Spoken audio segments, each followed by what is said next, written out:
ውድና የተከበራችሁ የቻናሌ ቤተሰቦች እንዴት ናችሁ? እኔ ያለው እግዚአብሔር ይመስገን። ዛሬ ደግሞ በአዲስ ቪዲዮ መጥቼላችኋለሁ። አዲስ ዩቲዩብን ላይክ፣ ሼር፣ ሰብስክራይብ በማድረግ ቪዲዮውን እስከ መጨረሻው ይዩልኝ። እስኪ ወደ ዛሬው ቪዲዮ እንግባ ማለት ነው። ውድ ቤተሰቦቼ የዛሬው ቪዲዮ በጣም ነው የሚያሳዝነው ማለት ነው። አንድ አረብ ሀገር ትሰራ የነበረች የማዳም ቅመም የኛ ቢጤ እውነት ለመናገር በጣም ልብ ይነካል። በጣም ነው የሚያሳዝነው። በቃ ወይ የኛ ነገር ነው የሚያስብለው። በእርግጠኝነት ብዙዎቻችሁ ሰምታችኋል ብዬ አስባለሁ። ምክንያቱም ሰሞኑን በሚዲያው ላይ በጣም እየተዘዋወረ ይገኛል ማለት ነው። እኔም ሴት ስለሆንኩኝ የማዳም ቅመም ስለሆንኩኝ እና ደግሞ የኔ ቤተሰቦች ድንገት ያልሰሙ ካሉ እንዲማሩበት ብዬ በማሰብ ትንሽ ልነግራችሁ ወይም ልነግራችሁ መጥቻለሁ ማለት ነው። የሰማሁትን ላካፍላችሁ መጥቻለሁ። ውድ ቤተሰቦቼ አዲስ ዩቲዩብን ላይክ፣ ሼር፣ ሰብስክራይብ አድርጉት። አይን አለም ነኝ ማለት ነው። ከየት መሰላችሁ ታሪኩ የሚጀምረው? ማለት ያው እንግዲህ አሁን ላይ እንድትደርስ አሁን እንደዚህ እንድትሆን ራሷን እንድታጠፋ የሆነችበት ምክንያት እንዴት መሰላችሁ? አንድ የማዳም ቅመም ነበረች በፊት እዚህ የምትኖር። ያው ነበረች ነው እንግዲህ ስላረፈች እግዚአብሔር ነፍሷን ይማረው። ያለፈ ነገር ስለሆነ ነበር ተብሎ ነው የሚወራውና አንድ የማዳም ቅመም በሰው ሀገር የኔ ከርታታ ስትንከራተት ነገ ያልፍልኛል፣ ነገ ከሰው እኩል ሆናለሁ፣ ነገ ትዳር መሰርታለሁ፣ ነገ ልጆች ወልዳለሁ፣ ነገ እንደ ሰው ሀገሬ ላይ መኖር ጀምራለሁ ብላ ደፋ ቀና ስትል የሰው ሽንት ቤት እያጠበች የማዳሟን ግንባር እየገረፋት እንግዲህ ጊዜዋን ጨርሳ ወደ ኢትዮጵያ ትሄዳለች ማለት ነው። በመጀመሪያ እዚህ የአረብ ሀገር ውስጥ እያለች ቤትም እያሰራች ያው እየተሰራለች ነው እየተባለች ማለት ነው። ይሄን የሚሉት ማን ናቸው? እናቷና ወንድሟ ናቸው ይሄን የሚሏት ማለት ነው። ተስፋ እየሰጧት ቤት እየሰራች ነው እያሏት ቤት እየሰራች እንደሆነ እያሰበች ብር እየላከች እየሰራች። ውድ ቤተሰቦች በነገራችን ላይ በጣም ነው የከፋኝ። ማለት አንደኛ ሴት ናት፣ ሁለተኛ የማዳም ቅመም ናት። እንደዚህ በሰው ሀገር እየተቃጠለች ነገ ያልፍልኛል ብላ አየር እየናፈቃት አየር ሳታገኝ ጥሩ መልበስ እየፈለገች ጥሩ ሳትለብስ በዩኒፎርም እየዋለች ስንቱን ልንገራችሁ ውድ ቤተሰቦች። በጣም ነው የሚያሳዝነው ታሪኩ። እንደዛ እያረገች ያንን ጊዜ አሳልፋ ጊዜዋን ጨርሳ ስንት አመት እንደቆየች በነገራችን ላይ አላቅም። ውድ ቤተሰቦቼ ግን ጊዜዋን ጨርሻለሁ ቤቱ አልቋል ብላ ወደ ሀገሯ ስትሄድ ምን ቢያደርጉ ጥሩ ነው? እናትና ወንድሟ። እኔ የገረመኝ እናት እንዴት እንደዚህ ትጨክናለች? እንዴት እናት እንደዚህ ታደርጋለች?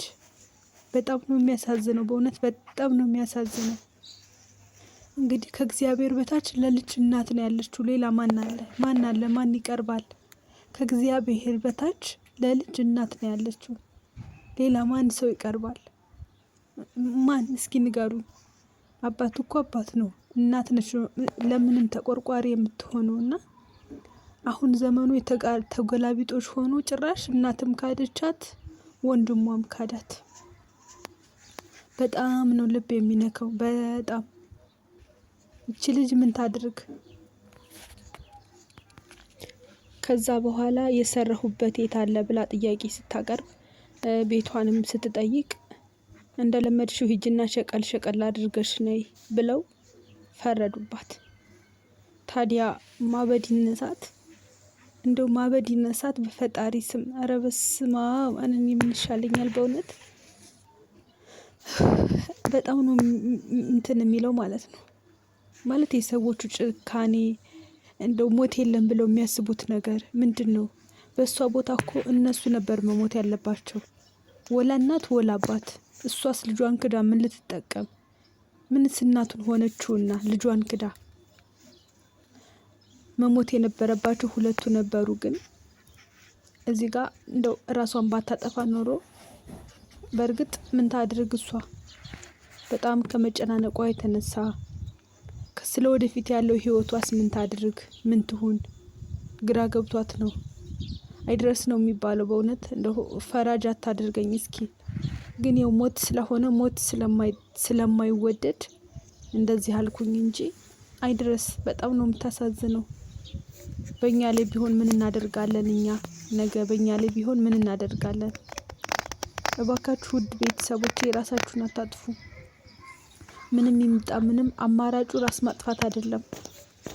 አንደኛ ከፈጣሪ ጋር መጋጨት ነው የሚሆነው። እሱ የፈጠረውን ነፍስ እሱ ነው መውሰድ የሚችለው።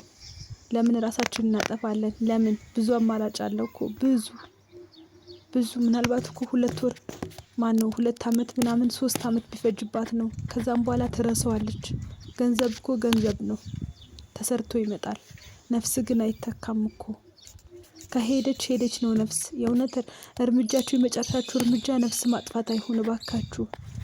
ብዙ ታገሉ። እሷም ጥራለች እኮ እንደዛ ብለዋት እንደለመድሽው ሂጂ ሸቀል ሸቀል አድርገሽ ነይ ሲሏት አሟታል። ያው እንግዲህ ምን ጤነኛ ይኮናል? በዚህም እንደዚህ እየተባለች ምን ጤነኛ ይኮናል? በጣም ሲያማት ጸበል ሄዳለች። ለአንድ አመት ጸበል ሄዳ ተመልሳ መታለች። ተመልሳ መታ ድጋሚ በቃ እንግዲህ ስታስበው ነገሩ ሁሉ እንደገና ሰው ሀገር ልትሄድ ነው ወይ? እንደገና ሰርታ ደክማ እንዳልመጣች፣ ምንም እንዳልደከመች፣ ምንም እንዳልሰራች፣ አሁን ከሰው ቤት ከሰው በታች ስትሆን ግራ ገብቷታል። ጭንቅላቷ ላይ ወጥቶ በቃ አዙሯታል። የምታደርገው ነገር ግራ ገብቷታል። መጨረሻዋ ምን ቢሆን ጥሩ ነው? ራሷን አጥፍታ ሞተች። ራሷን ሰቀለች። ኧረ እባካችሁ እንደዚህ አታድርጉ በእውነት። እሺ አሁን እሷ ሞታ እኮ ወደ ፈጣሪ ነው የምትሄድ። ፈጣሪ ደግሞ ይሄን አይወደውም። እውነቴን ነው። ኧረ በስመ አብ። እውነት ራሳችን አናጥፋ። በቃ ራሳችን አናጥፋ። የሆነ ሲጨንቀን ሰው እንናገር፣ ሀሳባችንን እንጩህ፣ ሰው እንዲያስጥለን እንናገር ዝም ከማለት። እኔ አሁን የልጅቷን ችግር አቅልየው አይደለም እኮ ይገባኛል፣ ግን መፍትሄው ራስ ማጥፋት አይደለም። እውነቴን ነው። ራሳችሁን አታጥፉ። አሁን እሷ ተጠያቂ ናት፣ በነፍሷ ተጠያቂ ናት። በራሷ ነፍስ ራሷ ተጠያቂ ነው የምትሆነው። ምኑን አረፈችው? ሞታስ? እንደው እግዚአብሔር ነፍሷን ይቅር ይበለው፣ ነፍሷን ይማርላት። በእውነት የምድሩን ስቃይ ቆጥሮላት ነፍሷን ይማርላት። እና ውድ ቤተሰቦቼ እባካችሁ እንደዚህ አይነት እርምጃ አትውሰዱ። ሐኪም ቤት ሂዱ፣ ከሰው ጋር ሁኑ፣ ሲጨንቃችሁ አውሩ። የጨነቃችሁን ነገር የሚታያችሁ ራስ ማጥፋት ብቻ አይሆን እባካችሁ። በእሷ ፈርጅባት አይደለም፣ ግን ራስ ማጥፋት መፍትሄ አይሆንም። እባካችሁ በጣም ነው ልብ የሚሰብረው። በጣም የእውነቴን ነው። ሰርታ እንዳልሰራች እናት ልጇን የምትክድበት ዘመን፣ ማን አለ ከእግዚአብሔር በታች? ለልጅ እኮ እናት ነች አይደል? እንደ ጋሻ መከታ፣ ሁሉ ነገር ህይወት፣ ሁሉ ነገር እኮ እናት ነች ለልጅ። ስታጠፊ የምትመክር የሆነ ብዙ ነገር። እኔ ምን ልበላችሁ ስለ እናት። እናት የሌለው ሰው የለም፣ ሁሉም ያውቃል ስለ እናትና እናት የምትክድበት ዘመን ምን አይነት ዘመን እንደደረስን ፈጣሪ ይወቀው። ይኸው በእነሱ ምክንያት ነፍሷን አጠፋች። አሁን ቆመው ይራመዳሉ ማለት ነው። እንደ ሰው ያያሉ፣ ሰው ቀና ብለው ያያሉ። በእሷ ምክንያት፣ በእነሱ ምክንያት፣ በወንድሟ ምክንያት ራሷን አጥፍታ እንዴት ሊሆኑ ነው? እኔ እንጃ አላውቅም። የእነሱ ራሱ የቁም ሞት ነው የሚሆነው። ውድ ቤተሰቦች እንግዲህ ያው ምንም ያስተምረናል ብዬ ነገ ትምህርት ያስጨብጠናል ብዬ ነገ ከዚህ እንማራለን ብዬ በማሰብ ነው እንጂ ይህን ይዤ የመጣሁት ያን ያክል እንትን የሚል አይደለም። በጣም ነው የሚያሳዝነው። በጣም ነው ልብ የሚሰብረው። እኔ እንጃ እኔ ለምን ሴቶች ለምን ተጠቂ እንደሚሆኑ ሁልጊዜ ለችግርም ለምንም ሁልጊዜ ተጠቂ እንደሚሆኑ እኔ ግራ ይገባኛል። ከአመት ከዘመን ዘመን የማይቀየር ሁልጊዜ እኛ ተጎጂ፣ ሁልጊዜ እኛ በብዙ ነገር በጣም ነው የምታሳዝነው። በጣም ቃላት ያጥረኛል እኔ እሷን ለመግለጽ። እና ውድ ቤተሰቦች እንግዲህ የዛሬው ቪዲዮ ይሄንን ይመስል ነበረ። ያው ትምህርት ያስጨብጠናል፣ ነገ ከዚህ እንማራለን ብዬ ነው ይዤ የመጣሁላችሁ። በያላችሁበት ሰላማችሁ ብዝት ይበልልኝ። ሁላችሁም ሰላም ሆኑ። አዲስ ዩቲዩብን ላይክ፣ ሼር፣ ሰብስክራይብ አድርጉት። የዛሬው ቪዲዮ ይሄን ይመስል ነበረ። ቁም ነገር እንዳስጨበጣችሁ የሆነ ግንዛቤ እንደወሰዳችሁ ተስፋ አደርጋለሁ። በሌላ ቪዲዮ እስከምንገናኝ ድረስ ሁላችሁም በያላችሁበት ሰላም ሁኑ። ቻው ቻው። ሰላማችሁ ይብዛ።